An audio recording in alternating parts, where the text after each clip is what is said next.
Doctors at True North Health Center in Santa Rosa, California, told me to eliminate even high-fat vegan foods. No more avocado, nuts, seed butters, or olives. None. Yeah, that's totally correct. That's correct. Also, just know that if Susan, you're typing that, that's what the doctor told you. For somebody else, we cannot take this advice as being something for everybody. I have seen patients at True North who have small amounts of nuts and seeds, and from time to time at True North, there is avocado, but very, very seldom. So always consult with your physician, and if you can find a plant-based physician, then you have found, the ultimate. That's what you want to find. Nowadays, because we have this technology, it is possible for you to make appointments to at least have consultations online with a whole food plant-based physician. So what about hypertension? Well, the solution is the same. It's just that hypertension is not really a disease like diabetes. It's a condition. It's a sign. It's your body giving you a sign that there's something wrong. And what is that something wrong? Well, it's the health of your arteries. The higher the blood, the higher the tension, what am I trying to say? The higher your blood pressure is, the more damaged your arteries are. And so can that be reversed? Of course it can be reversed. We also read, or are going to read soon, the book Prevent and Reverse Heart Disease. I have done webinars with Dr. S.L. Steen. They're also in my YouTube channel. Dr. Dean Ornish became a star, a super famous doctor, because of a study several years ago that was published in medical journals. And there's no doubt, there's no proof. Doctors today can go and read how a patient who was pretty much told to go home and die of a heart attack at some point was able to reverse the damage of the arteries and live many years more. So hypertension is also caused by the foods that we eat. This is page 195, hypertension. Prevention and treatment of hypertension is based upon a diet low in salt, high in fiber, low in animal products, and generous with starchy foods, vegetables, and fruits. Moderate exercise and reduction in weight in cases of obesity will help lower blood pressure. Drinking caffeine and alcohol and smoking tobacco should be stopped as soon as possible. Monitor your blood pressure at home, not only in a doctor's office. When you change your diet and lifestyle, decrease your medication in graded stages while monitoring your blood pressure under a doctor's supervision. Your goal, and this is important, okay? Your goal is to reach a blood pressure of 110/70 or less without medication, So take medication to lower blood pressure if it is higher than 160/100. So this is what Dr. McDougall says all the time. If your blood pressure is 160/100 or higher than that, take medication to lower it and bring it down to about 140/80. Beta blockers are safer for most people than diuretics as a first choice for medication when necessary. If you are on medications, report regularly to your doctor for follow-up. Report side effects to your doctor. Don't give up too soon and don't be impatient. After all, most of us spent years getting ourselves into the shape we're in. And so then we go and we talk about high blood pressure. And I understand if some of you have to go, no problem. I'm going to keep going because then I will be able to break up this webinar into part 1 and part 2. So that is the reason why I'm going to stay here online. So chapter 6. Dr. McDougall talks about how nowadays even school-age children in the United States show that 1 in 8 have blood pressures that are considered to be high and unhealthy. And the treatment of hypertension has become the country's leading reason for prescriptions. High blood pressure is definitely big, big business for doctors and pharmaceutical companies. Something that a lot of us don't, well, I know now, but I didn't know at one point, is that the high number is called systolic and the low number is called diastolic.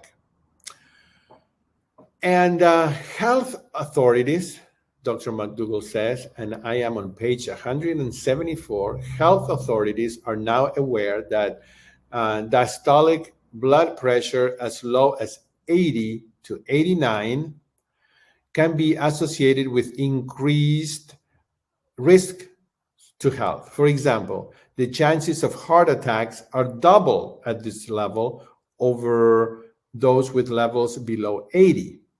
So you really want to look at that low number because, I mean, you want to look at both, but the low number needs to be in the 70 range, 80 at the most.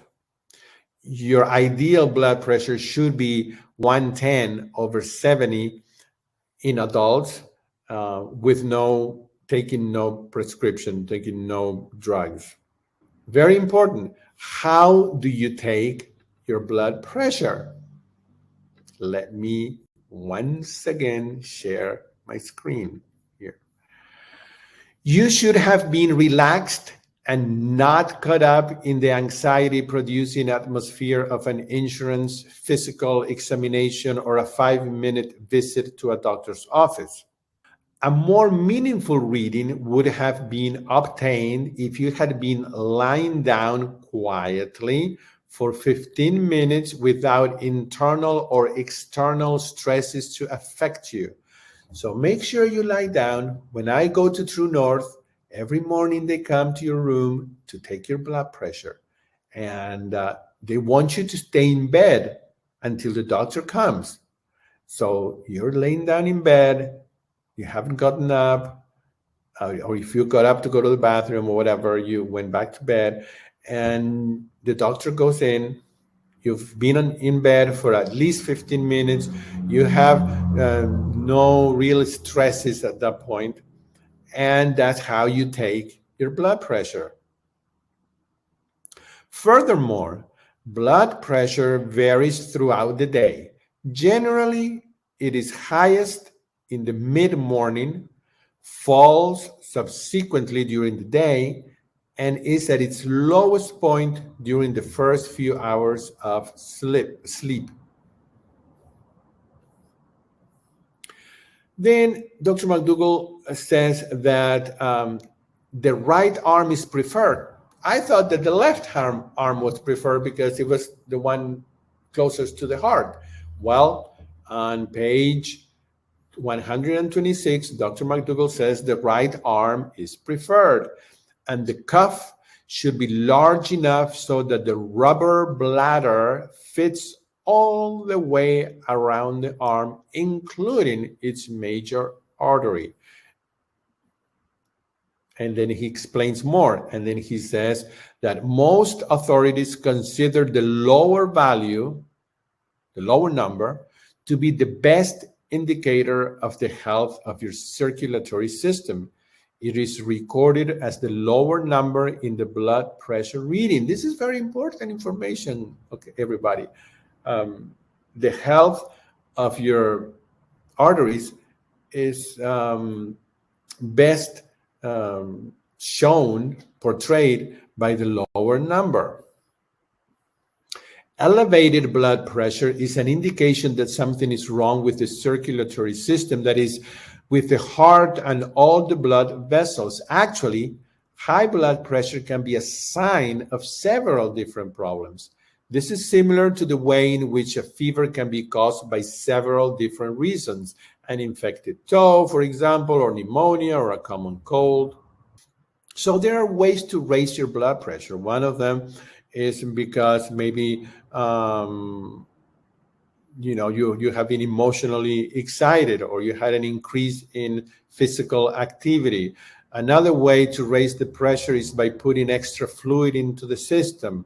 And Dr. McDougall talks about a hose, where the more water that goes in, and then you put the finger at the end of the hose and you cover it, the water goes out, it's gathering pressure, and it shoots further.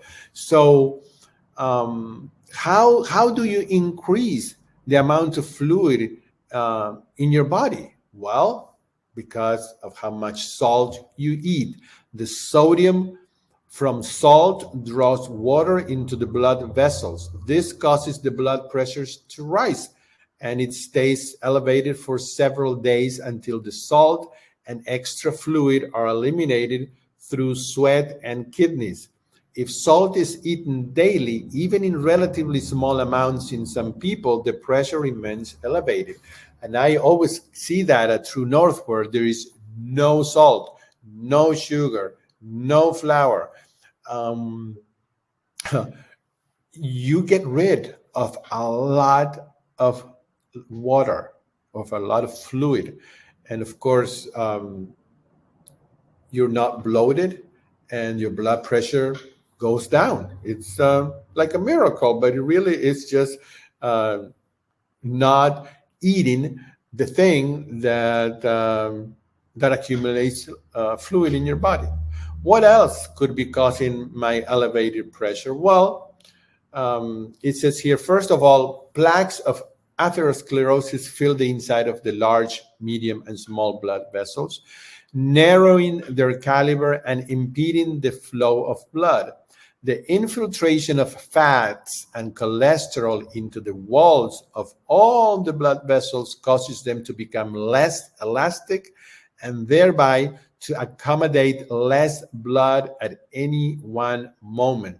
Failure of the diseased blood vessels to expand easily with the contraction of the heart is reflected by a rise of pressure, especially systolic pressure. This systolic hypertension is seen most frequently in the elderly who have the most atherosclerosis.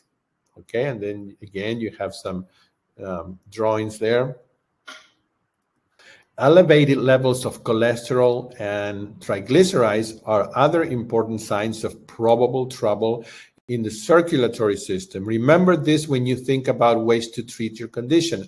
Are you interested in treating the sign of the disease, or the cause of it? And of course, we have talked about this many, many times with Dr. McDougall, how in today's world of medicine, a lot of the treatment is treating the sign and not the cause. How much help does an aspirin tablet give when you have a general fever from an infection in your little toe? So many people mistakenly believe that even a slight elevation of pressure will burst their blood vessels wide open and cause a stroke or heart attack. Actually, elevated pressure does cause damage, but only over long periods of time and not only in one place. A high blood pressure sustained for many years is believed to accelerate the development of atherosclerosis, especially in people over the age of 40. Eventually, the arteries are weakened by the atherosclerosis to the point where they will burst under any pressure. This can result in brain hemorrhages that are one type of stroke. When the arteries get so filled with cholesterol and fat that a stroke or heart attack is on the verge of happening, a slight elevation in pressure will have little or no additional effect to hasten the onset of the tragedy. And then Dr. McDougall talks about a very interesting case in people in Japan and in the United States, a very interesting comparison. And then he talks about drugs. So drugs to lower your blood pressure. Drugs lead to other problems that cancel out any such slight benefit. And Dr. McDougall says, in your case, and in the case of the other 25 million people with mild hypertension in this country, which by now is way more than that, you will fare as well, if not better, without the medication. Naturally, we pay a price for using drugs to lower blood pressure. The side effects of these drugs are considered to be mild by many doctors who prescribe them. However, many patients can't feel the lowered blood pressure and notice only fatigue all day long, especially when they exercise. The reason for this fatigue, in part, is a blunted response of the heart caused by the medication. These medications can also have the counterproductive effects of increasing the risk factors for atherosclerosis by raising blood triglyceride levels and lowering the levels of so-called good HDL cholesterol. Drugs classified as diuretics are prescribed in an attempt to make a partial compensation for a high salt effect. So Dr. McDougall talks about recent statistics that indicate that diuretics, including hydrochloro, I won't pronounce that. You go ahead and try it, okay? These drugs that are diuretics appear to increase a patient's chance of dying from a heart attack. Studies indicate that there is a 2 times greater incidence of sudden death, and deaths due to heart failure are more likely in treated than in untreated hypertensive patients with similar disease severity. One reason for this is that these drugs raise the blood cholesterol, triglycerides, sugar, and uric acid levels, all of which are known risk factors for people who have developed the complications of atherosclerosis.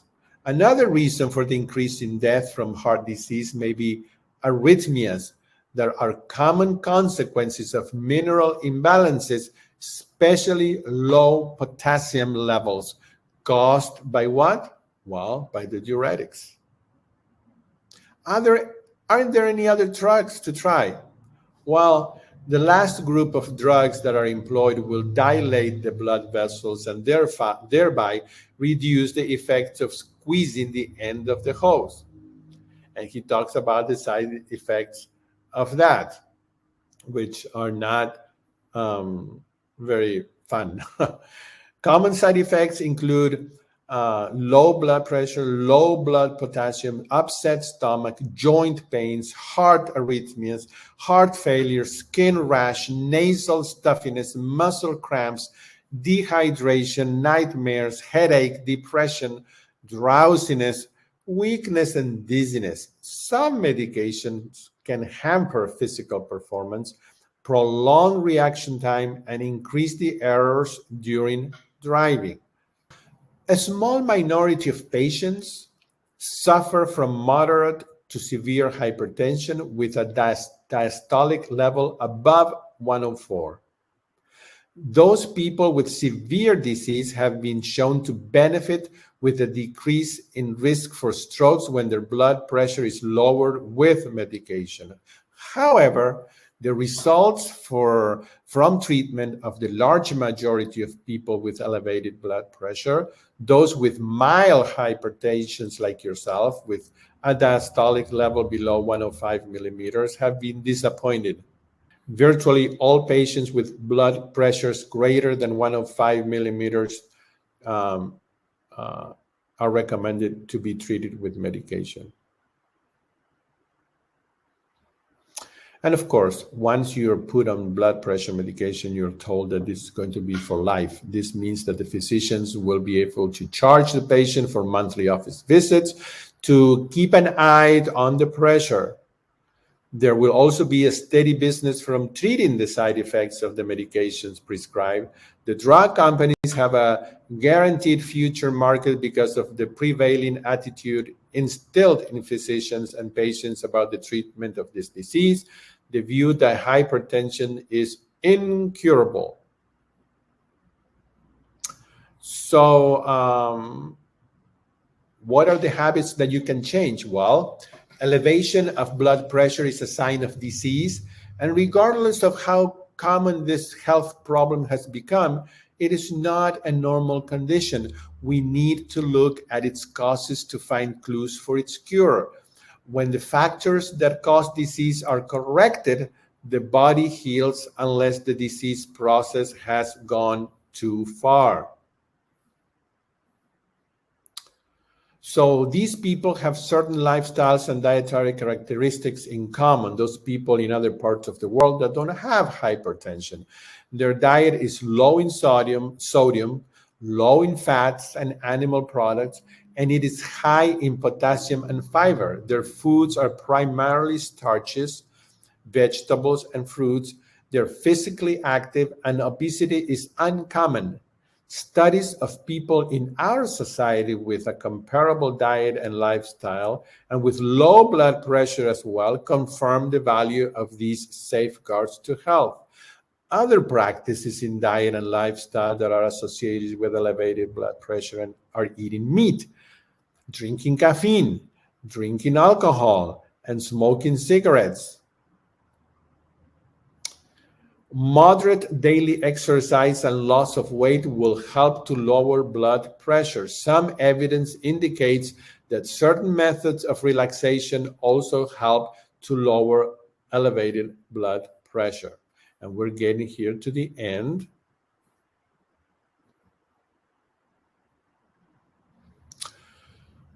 Most people don't appear to be harmed by the amount of table salt they use each day. However, health authorities estimate that about 20% of the American population will suffer some kind of distress from the amount of salt they eat. The average daily salt intake is approximately 2 teaspoons, about 10 grams of sodium chloride a day. The more salt a person eats, the more likely he or she is to be troubled by it. But we must realize that salt alone is not the only cause of our present frightening outbreak of hypertension. It's more about the food that we eat. Well, everybody, I apologize, but we will have to stop here. And I hope that you will read the rest of the chapter. Hold on just a second.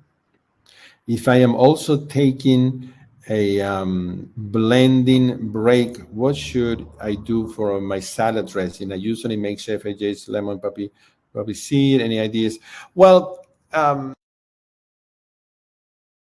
salad dressings are okay. You're using them, you're using a little bit, hopefully you're not drowning your salad in it, and you're eating large amounts of vegetables that are in its original form with the intact fiber and water. So don't worry too much about salad dressing. We're talking about replacing a meal like a breakfast, lunch, or dinner with a smoothie or a shake. That's what we're talking about. All right. Let me see if I left anything that I really should not leave out. No, we covered it. And thank you, everyone, for staying with me in this long webinar that I told you I'm going to break it into parts. And I hope that this was an incentive for you to learn more. This is not meant to be everything that there is about hypertension and diabetes, but I hope that you will read more and that you will watch the webinars that I've done with Dr. McDougall and other doctors, and that you will, if diabetes is something that really interests you, that you will watch the online book club that is in my YouTube channel, where we cover this book. I had guests while we did here. I had cooking demos, and it was a very, very good online book club. For those of you that are in my Tea with Dr. T every Tuesday, I'll see you tomorrow. And otherwise, I will hopefully see you on Wednesday, which is my actual birthday, with Dr. McDougall as my guest, and we'll have a great time together. And remember to sign up for the concert on Sunday. I know that you will love it, and I know that music is food for our soul. And in my webinars, you always or almost always get both. You get the food for our bodies, and then you get food for our souls, which is my piano music. Bye, everyone. Have a wonderful, wonderful week, and I'll see you in one of the webinars or in all of the webinars this week. Bye-bye.